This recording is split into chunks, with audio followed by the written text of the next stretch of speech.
Hello नमस्कार welcome back to my YouTube channel. હું છું ઝિંકલ અને દ્વારકા સિરીઝમાં ફરીથી એકવાર આપનું સ્વાગત છે। અને મિત્રો દ્વારકા સિરીઝમાં આજે હું તમને લઈને આવી છું શિવરાજપુર બીચ। આ બીચ માટે એવું કહેવાય છે કે આ ખૂબ જ સુંદર અને સ્વચ્છ બીચ છે। તો ચાલો આપને બતાવું શિવરાજપુર બીચ।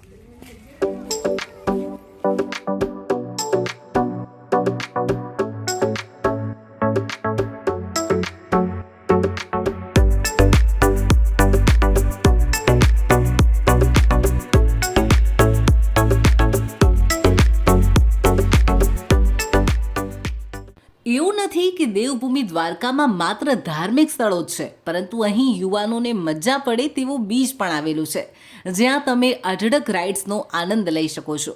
દ્વારકાધીશ મંદિરથી માત્ર 13 કિલોમીટરના અંતરે દ્વારકા ઓખા હાઈવે પર આવેલ છે શિવરાજપુર બીચ। તો મિત્રો દ્વારકા સિરીઝમાં આજે આપણે આવી પહોંચ્યા છીએ દેવભૂમિ દ્વારકામાં આવેલ શિવરાજપુર બીચમાં। અહીંયા કાર પાર્કિંગ માટે 50 રૂપિયા ચૂકવવાના છે અને ત્યારબાદ અંદર પ્રવેશ કરવા માટે તમારે ટિકિટ લેવી પડશે, જેનો ભાવ 30 રૂપિયા પ્રતિ વ્યક્તિ રહેશે। ટિકિટ્સ એટલા માટે અહીંયા રાખવામાં આવી છે કારણ કે આ બીચમાં સાફ સફાઈનું સતત ધ્યાન રાખવામાં આવે છે। તમને ખૂબ જ સ્વચ્છ બીચ જોવા મળશે। બીજું કે આ બીચ એ ગુજરાત ટુરિઝમ અંતર્ગત આવે છે અને હાલમાં જ આ બીચને બ્લુ ફ્લેગ માન્યતા આપવામાં આવી છે। હવે બ્લુ ફ્લેગ માન્યતા એ શું છે અને શા માટે આ બીચને આપવામાં આવી છે તે હું આગળ તમને સમજાવું છું। અત્યારે આપણે અંદર પ્રવેશ કરી લીધો છે। તો ફ્રેન્ડ્સ, આ બીચ પર આવવાનો સમય સવારે 8થી સાંજે 7 વાગ્યા સુધીનો છે। અંદર જ તમને ચેન્જિંગ રૂમ અને ટોયલેટ્સ પણ જોવા મળશે।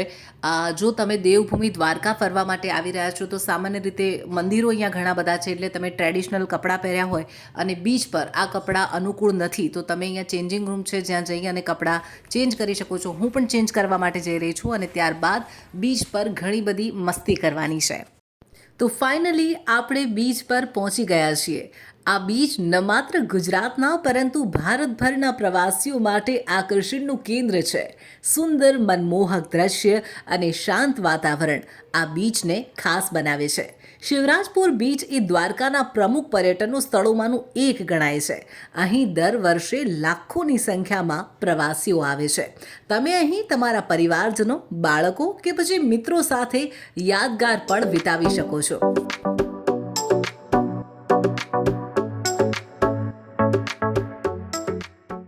તો હવે વાત કરીએ બ્લુ ફ્લેગ બીચ વિશે। આગળ મેં તમને જણાવ્યું તેમ શિવરાજપુર બીચને હાલમાં જ બ્લુ ફ્લેગ બીચની માન્યતા આપવામાં આવી છે। હવે ઘણા બધાને પ્રશ્ન થશે કે બ્લુ ફ્લેગ બીચ એટલે શું? તો બ્લુ ફ્લેગ બીચ એ એક આંતરરાષ્ટ્રીય પુરસ્કાર છે કે જે સમુદ્ર તટની સાફ સફાઈ, સુરક્ષા, સુલભ શૌચાલયની સુવિધા અને પર્યાવરણ અનુકૂળતાના આધારે દરિયા કિનારાઓને આપવામાં આવે છે। આ બધા જ પરિબળો માફક આવે તે દરિયા કિનારાને બ્લુ ફ્લેગ બીચ તરીકે પુરસ્કારિત કરવામાં આવે છે। આ પુરસ્કાર ડેનમાર્કના ફાઉન્ડેશન ફોર એન્વાયરમેન્ટલ એજ્યુકેશન દ્વારા અપાય છે।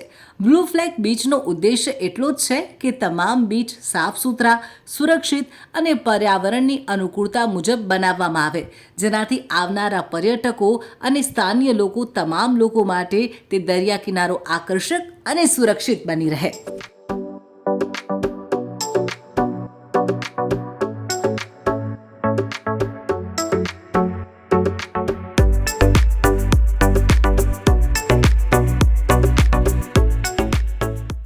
આ બીચ પર આવવા માટે ઓક્ટોબરથી એપ્રિલનો સમય એ શ્રેષ્ઠ સમય ગણાય છે, કારણ કે આ સમય દરમિયાન બીચ ખૂબ જ સાફ વાદળી પાણીથી ભરેલો જોવા મળશે।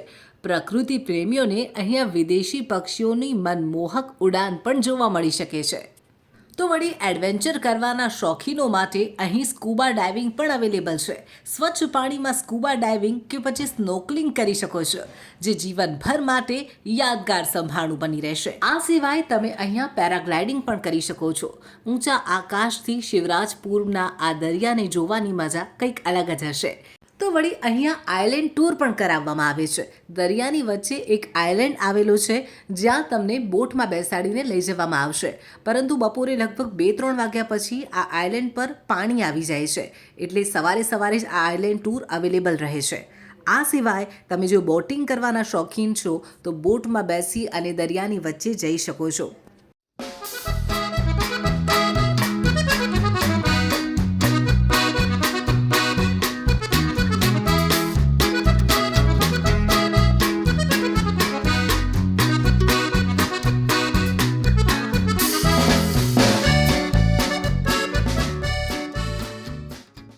અહીંયા ઘણી બધી એડવાન્સ રાઇડ્સ પણ અવેલેબલ છે, જેમાં તમને bumper ride, sofa ride, bike ride, banana boat ride, jet sky ride અને કેમલ રાઇડ જોવા મળશે. જો ભાવની વાત કરવામાં આવે તો લગભગ 200 રૂપિયાથી શરૂ થઈ 2500 રૂપિયા સુધી અહીંયા બધી જ રાઇડ્સ અવેલેબલ છે.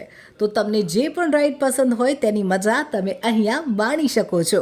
શિવરાજપુર બીચને વધુ ઉન્નત બનાવવા માટે અને આંતરરાષ્ટ્રીય સ્તરે પહોંચાડવા માટે સરકાર દ્વારા પણ અનેક પ્રયત્નો કરાયા છે. આ બીચ ગુજરાત ટુરિઝમ અંતર્ગત આવે છે અને તેની જાળવણી પણ ખૂબ સારી રીતે રાખવામાં આવે છે. ઘણી બધી મહિલાઓ છે કે જે આ બીચમાં સાફ સફાઈ કરતી પણ મને જોવા મળી. જે પણ અહીંયા ફૂડ પેકેટ્સ લોકો ફેંકતા હોય છે તે બધું જ આ મહિલાઓ લઈ અને સાફ કરી દે છે. સાથે મિત્રો, આપ તમામ દર્શક મિત્રોને પણ વિનંતી છે, તમે જ્યારે પણ આવી કોઈ જગ્યાએ ફરવા જાઓ તો કૃપા કરી અને ત્યાં ગંદકી ન ફેલાવશો, કારણ કે સરકાર ખૂબ જ પ્રયત્ન કરી રહી છે. આપણે પણ થોડું પ્રયત્ન કરીએ અને આપણા જે પણ પર્યટનના સ્થળો છે તેને સ્વચ્છ બનાવીએ, સુંદર બનાવીએ.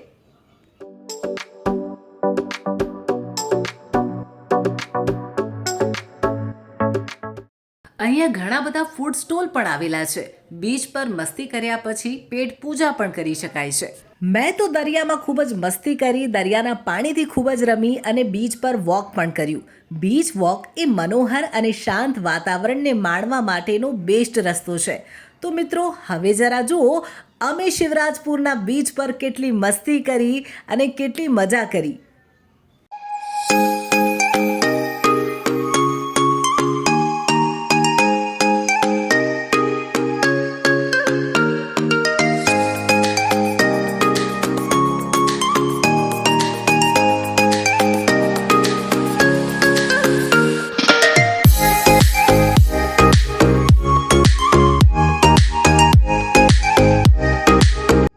દરિયાના પાણીને ગંગાનું પાણી સમજી, બીચને મહાકુંભ સમજી સ્નાન કરતા અમારા વડીલો.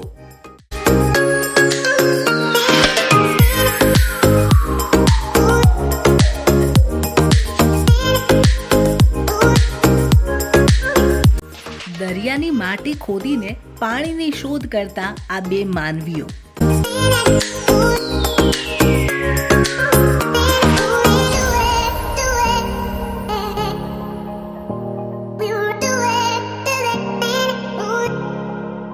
તરસ્યાને પાણી અને ભૂખ્યાને ભોજન મળે અને બાવરા બને તેવા બાવરા બનેલા અમે બંને મા બેટાઓ.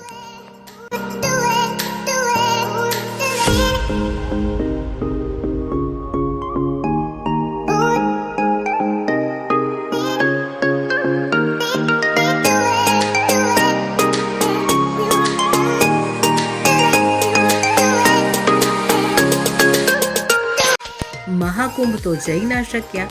હવે આ દરિયાના પાણીથી જ અમે તો કરીશું હર હર ગંગે, અને ફોટા પણ પડાવ્યા અને રીલ પણ શૂટ કરાવી દીધી.